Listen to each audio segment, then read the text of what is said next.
रामू नाम का एक गरीब लकड़हारा एक छोटे से गांव में रहता था। वह अपनी पत्नी और 2 छोटे बच्चों का पालन पोषण करने के लिए रोज जंगल में लकड़ी काटने जाता था। उसके पास केवल एक पुराना लोहे का कुल्हाड़ा था जो उसे उसके पिता से विरासत में मिला था।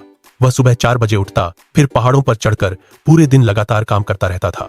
वह शाम होने तक कटी हुई लकड़ी को इकट्ठा करता, फिर उसे बाजार में ले जाकर बेचकर परिवार का गुजारा करता था। वह किसी दिन भी छुट्टी नहीं लेता था, न ही कभी पूरी तरह से आराम करता था। धूप हो या हल्की बारिश, वह हर हाल में काम पर जाता था। वह बहुत लगन से मेहनत करता था, लेकिन पूरे महीने की कमाई से भी परिवार को 2 वक्त की रोटी मिलना बहुत मुश्किल होता था। परिवार की छोटी जरूरतें पूरी करना भी उसके लिए हमेशा एक बड़ी चुनौती रहती थी। एक गर्मी की दोपहर, वह नदी के किनारे एक बड़े पेड़ को काट रहा था।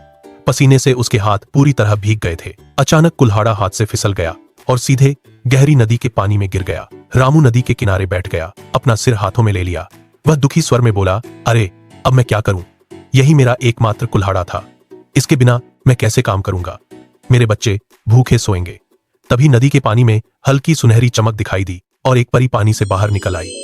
वह धीरे से रामू के पास आई और पूछा, तुम क्यों परेशान हो? क्या कोई मुसीबत आई है? रामू ने सारी घटना परी को बताई। उसका एकमात्र कुल्हाड़ा नदी में गिर गया है, उसके बिना वह काम नहीं कर सकता, परिवार का गुजारा नहीं कर सकता। परी फिर पानी में चली गई। कुछ ही क्षण में वह चमकते सोने का कुल्हाड़ा लेकर बाहर आई। उसने रामू को दिखाकर पूछा, क्या यह तुम्हारा कुल्हाड़ा है? रामू ने एक नजर देखा और तुरंत कहा, नहीं, यह मेरा कुल्हाड़ा नहीं है।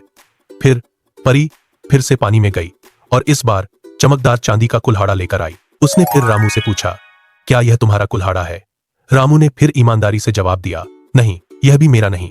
मेरा कुल्हाड़ा तो पुराना लोहे का है, उसका लकड़ी का हैंडल भी फटा हुआ है। अंत में परी तीसरी बार पानी में गई। रामू का पुराना लोहे का कुल्हाड़ा लेकर बाहर आई। रामू खुश होकर बोला, हाँ, यही मेरा कुल्हाड़ा है, बहुत धन्यवाद।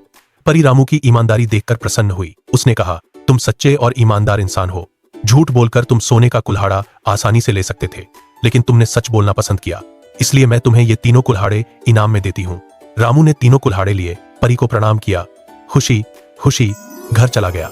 बाद में उसने सोने चांदी के कुल्हाड़े बेचकर गांव में एक छोटा खेत खरीदा और आराम से परिवार का पालन करने लगा।